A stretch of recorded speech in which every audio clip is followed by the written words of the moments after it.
Let's take a look at the management functions. The four management functions include planning, organizing, leading, and controlling. Managers perform management functions through using organizational resources to achieve organizational objectives through others, usually in teams. Planning is typically the starting point in the management process, and you should begin with a clear objective.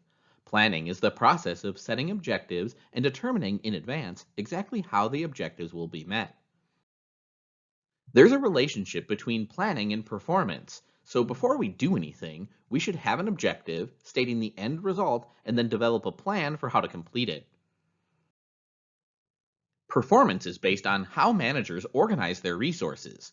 Organizing is the process of delegating and coordinating tasks and allocating resources to achieve objectives.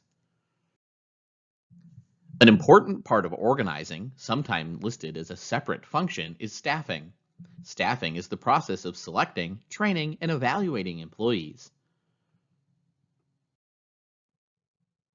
The ability to lead is an important skill for everyone, especially for managers, because leadership contributes to organizational success. A survey found that 63% of companies screen new hires on the basis of leadership ability. Leading is the process of influencing employees to work towards achieving objectives. Managers must communicate the objectives to employees and motivate them to achieve those objectives by developing positive relationships. Objectives will not be met without consistent monitoring.